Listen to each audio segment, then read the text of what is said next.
வணக்கம் மாணவர்களே. இந்த வீடியோவில் 7ஆம் வகுப்பு கணிதம் பருவம் 2 அலகு 1 எண்ணியல் பயிற்சி 1 5ல் முதல் 3 கணக்குகளை இந்த ஒரே வீடியோவில் பார்க்க போகிறோம். முதல் கணக்கு பாருங்க. கீழே கொடுக்கப்பட்டுள்ள தசம எண்களை இடமதிப்பு அட்டவணையில் எழுதவும். 2 தசம எண்கள் இருக்கு. இதை நம்ம இடமதிப்பு அட்டவணையில் எழுத போகிறோம். முதல்ல பாருங்க 247.36 புள்ளிக்கு இடது பக்கம் இது 1, இது 10, இது 100ஆம் இடம். புள்ளிக்கு வலது பக்கம் 10ல் 1, 100ல் 1. அப்போ பாருங்க நம்ம எடுத்து எழுதிக்கலாமா? இதில் என்னென்ன இருக்குது பாருங்க. 1ஆம் இடம் இருக்குது. அப்போ 1க்கு நேராக 1ஆம் இடத்துல என்ன இருக்குது? 7. 10ஆம் இடத்துல 4, 100ஆம் இடத்துல 2. இப்போ புள்ளிக்கு வலது பக்கம் வரும்போது என்னதுன்னா 10ல் 1. 10ல் 1ல் என்ன இருக்குது? 3. அதுக்கடுத்து 100ல் 1ல் எத்தனை இருக்குது? 6 இருக்குது. இதான் என்னது? இடமதிப்பு அட்டவணை. அடுத்தது ரெண்டாவது பாருங்க 132.105. இப்போ பாருங்க புள்ளிக்கு இடது பக்கம் 1, 10, 100. புள்ளிக்கு வலது பக்கம் 10ல் 1, 100ல் 1, 1000ல் 1. எல்லாம் போட்டாச்சு பாருங்க. 100, 10, 1, 10ல் 1, 100ல் 1, 1000ல் 1. அப்படியே எடுத்து எழுதுவோமா? பாருங்க புள்ளிக்கு இடது பக்கம் 1ஆம் இடம். 1ஆம் இடத்துல 2 இருக்கு. 10ஆம் இடத்துல 3 இருக்கு. 100ஆம் இடத்துல 1 இருக்கு. இப்போ புள்ளிக்கு வலது பக்கம் 10ல் 1 என்ன இருக்கு? 1 தான் இருக்கு. 100ல் 1 என்ன இருக்கு? 0 இருக்கு. 1000ல் 1ல் 5 இருக்கு. இதான் என்னது? நமக்கு தேவையான இடமதிப்பு அட்டவணை. அடுத்தது ரெண்டாவது கணக்கு பார்க்கலாமா? பாருங்க ரெண்டாவது கணக்கு என்ன கொடுத்துருக்காங்க? கீழே கொடுக்கப்பட்டுள்ள ஒவ்வொன்றையும் என்ன வடிவில் எழுதணும்? தசம வடிவில் எழுதவும். பாருங்க 2 இது இருக்கு. நம்ம தசம வடிவில் எழுதணும். முதல் இது எடுத்துக்கலாமா? முதல் இது பாருங்க என்ன இருக்கு? 300 + 5 + 7/10 + 9/100 + 2/1000. சரியா? இதை நம்ம தசம வடிவில் எழுத போகிறோம். முதல்ல இந்த நம்பரை கூட்டிடுவோமா? முழு நம்பர் இருக்கு இல்லையா? 300 இருக்குது, 5 இருக்குது. 300ஐ 5ஐ கூட்டினா 305 ப்ளஸ் இப்போ பாருங்க 7 10 கொண்டு வகுக்கணும். வகுத்தா என்ன வரும்னா 0.7 ப்ளஸ் 9 100 கொண்டு வகுக்க போகிறோம். வகுத்தோம்னா 0.09 ப்ளஸ் 2 1000 கொண்டு வகுத்தோம்னா 0.002. இது எல்லாத்தையும் நான் உங்களுக்கு வகுத்து காமிக்கிறேன். சரியா? இங்கே ஈஸியாக இது பண்ணலாம். முதல்ல 7 இருக்கா? 7 எதை கொண்டு வகுக்க போகிறோம்? 10 கொண்டு வகுக்க போகிறோம். வகுக்க முடியாது. இங்கே 0 சேர்க்கணும். இங்கே 0 சேர்த்து புள்ளி.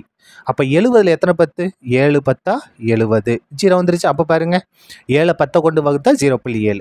அதுக்கு அடுத்தது 9 இருக்கா? 9 எதை கொண்டு வகுக்கணும்? 100 கொண்டு வகுக்கணும். 9 100 கொண்டு வகுக்க முடியாது. இங்கே 0 சேர்க்கணும். இங்கே 0 சேர்த்து புள்ளி. அதுக்கடுத்து பாருங்க 90 100 கொண்டு வகுக்க முடியாது. அப்போ இங்கேயும் 0 சேர்க்கணும். இங்கேயும் 0 சேர்க்கணும். இப்போ 900. 900ல் எத்தனை 100? 9 100 900. 9 100 900. ஆன்சர் 0 வந்துருச்சா? அப்போ பாருங்க 9 100 கொண்டு வகுத்தா 0.09. கரெக்டாக எழுதியாச்சா? அதுக்கு அடுத்தது 2 1000 கொண்டு வகுக்கணும். வகுக்கலாமா? 2 1000 கொண்டு வகுக்க போகிறோம். 2 1000 கொண்டு வகுக்க முடியுமா? வகுக்க முடியாது. அப்போ இங்கே 0 சேர்த்தாச்சு. இங்கே 0 சேர்த்து புள்ளி வைக்கணும். 20 20ஐ 1000 கொண்டு வகுக்க முடியாது. அப்போ இங்கேயும் 0 சேர்க்கணும். இங்கேயும் 0 சேர்க்கணும். 200 200ஐ 1000 கொண்டு வகுக்க முடியாது. இங்கேயும் 0 சேர்க்கணும். இங்கேயும் 0 சேர்க்கணும். இப்போ 2000 2000ல் எத்தனை 1000 இருக்குது? 2000. 2000ல் 2000. அப்போ 2ஐயும் 1000ஐயும் பெருக்குனா 2000. 0 வந்துருச்சா? அப்போ நமக்கு ஆன்சர் என்ன? 0.002 ஈக்குவல் டு இப்போ இது எல்லாத்தையும் நம்ம கூட்ட போகிறோம். கூட்டி எழுதலாமா? இந்த இடத்துல பாருங்க கூட்டி காமிக்கிறேன். என்ன இருக்குது? 305 அப்படின்னா இந்த தசம புள்ளி வச்சு நம்ம எத்தனை 0னாலும் சேர்த்துக்கலாம். நம்ம ஒரு 3 0 மட்டும் சேர்த்துக்கலாம். ஏன்னா புள்ளிக்கு அடுத்து 3 இலக்கங்கள் இருக்குது. 0.7 முதல்ல புள்ளி வச்சுருங்க. புள்ளிக்கு இடது பக்கம் 0, வலது பக்கம் 7. அதுக்கடுத்து 0.09 முதல்ல புள்ளி வச்சுருங்க. புள்ளிக்கு இடது பக்கம் 0, வலது பக்கம் 0.9. புள்ளிக்கு நேரம் புள்ளி வச்சுருங்க. புள்ளிக்கு இடது பக்கம் 0, வலது பக்கம் 0.02. இப்போ இந்த இடத்துல நம்ம 0 போட்டுக்கலாம். தப்பு கிடையாது. இப்போ இதை கூட்டுங்க. 2 இதை கூட்டினோம்னா 9, இதை கூட்டினா 7 தசம புள்ளி, இங்கே 5, இங்கே 0, இங்கே 3. அப்போ ஆன்சர் என்ன? 305.792. இதான் என்னது?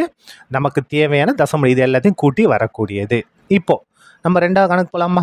ரெண்டாவது கணக்கு பாருங்க என்ன கொடுத்துருக்காங்க? 1000 + 400 + 30 + 2 6/10 + 7/100. இதை நம்ம கூட்ட போகிறோம். கூட்டுவோமா? ஈக்குவல் டு, இப்போ பாருங்கள் இது எல்லாத்தையும் கூட்டலாமா? 1000, 400, 30, 2 இது எல்லாத்தையும் கூட்டுறோம் பாருங்கள். 1000 இருக்குது, அதுக்கு அடுத்தது 400 இருக்குது, அதுக்கடுத்து 30 இருக்குது, அதுக்கடுத்து 2 இருக்குது. இதெல்லாம் கூட்டுங்க. 2, 3, 4, 1 வந்துருச்சா? இது எல்லாத்தையும் கூட்டினா அப்போது 1000, 400, 30, 2 இது எல்லாத்தையும் கூட்டினா 1432 ப்ளஸ். இப்போ பாருங்கள் 6 10 கொண்டு வகுத்தோம்னா 0.6 இந்த மாதிரி இருக்கா? இங்கே 7 வகுத்துருக்கோமா? இதே மாதிரி நீங்கள் வகுத்து பாருங்கள், உங்களுக்கு ஆன்சர் வந்துடும். அதே மாதிரி ப்ளஸ் 7 100 கொண்டு வகுத்தோம்னா 0.07 இங்கே வகுத்துருக்க இல்லையா? 9 வகுத்தோம் இல்லையா? அதே மாதிரி நீங்கள் வகுத்து பாருங்கள், உங்களுக்கு ஆன்சர் வந்துடும். ஈக்குவல் டு, இப்போ இது எல்லாத்தையும் கூட்ட போகிறோம். இந்த இடத்துல பாருங்கள் 1432 தசம புள்ளி வச்சு நம்ம அங்கே எத்தனை 0 சேர்க்கலாம்? ஒரு 2 0 சேர்த்துக்கலாம், ஏன்னா புள்ளிக்கு அடுத்து 2 இலக்கம் இருக்குது. இதை கூட்ட போகிறோம் இல்லையா? அப்போ புள்ளிக்கு இடது பக்கம் 0, வலது பக்கம் 6. புள்ளிக்கு நேரம் புள்ளி வச்சுருங்க. புள்ளிக்கு இடது பக்கம் 0, வலது பக்கம் 0.7. அப்போ இந்த இடத்துல ஒரு 0 சேர்த்துக்கலாம், தப்பு கிடையாது. கூட்டுங்க 7, இதை கூட்டினா 6 புள்ளி வச்சுருவோம். இதை கூட்டினா 2, 4, 1. இங்கே என்ன இருக்குது பாருங்கள்? 2, இந்த இடத்துல 3, அதுக்கடுத்து 4, அதுக்கடுத்து 1. அதாவது 1432 1432.67 இதான் என்னது? நமக்கு தேவையான தசம வடிவம். அதுக்கடுத்து 2வது கணக்கு முடிச்சிட்டோம். இப்போ 3வது கணக்கு பார்க்கலாமா? பாருங்கள் 3வது கணக்கு. பின்வரும் தசம எண் ஜோடிகளின் எது பெரியது? இப்போ பாருங்கள் இதை எடுத்துக்கலாமா? 0.888, 0.28 இதில் எது பெருசுன்னு பார்க்கணும். முழு எண் பாருங்கள், இங்கேயும் 0 தான், இங்கேயும் 0 தான். அப்போது அடுத்தது இந்த 10ல் 1ஆம் இடம் இருக்கு இல்லையா? இதை பாருங்கள், இங்கே 8 இருக்குது, இங்கே 2 இருக்குது. அப்போ எது வந்து பெருசு? இதான பெருசு. எடுத்து எழுதிடலாமா? 0.888 இதுதான் பெரியது. அதுக்கடுத்து பாருங்கள் 23.914, 23.915. இப்போ இதே பெருசுன்னு பார்க்கணும். முழு எண் பாருங்கள் 23. அதுக்கு அடுத்தது 10ல் 1ஆம் இடம் பாருங்கள், இங்கேயும் 9, இங்கேயும் 9. அடுத்தது 100ல் 1ஆம் இடம் பாருங்கள், இங்கேயும் 1, இங்கேயும் 1. அதுக்கு அடுத்து இங்கே பாருங்கள் 1000ல் 1ஆம் இடம், இங்கே 4 இருக்குது, இங்கே 5 இருக்குது. எந்த இடத்துல நம்ம ஒப்பிட்டு பார்க்கணும்? 1000ல் 1ஆம் இடம் இருக்குல்ல, இதுதான் ஒப்பிடணும். இங்கே 4 இருக்குது, இங்கே 5 இருக்குது. அப்போ எது பெருசு? இந்த 5 தானே பெருசு. அப்போ இதுதான் பெரிய எண். எது? 23.915 இதுதான் பெரியது. இதோட இந்த வீடியோ முடிந்தது. நன்றி.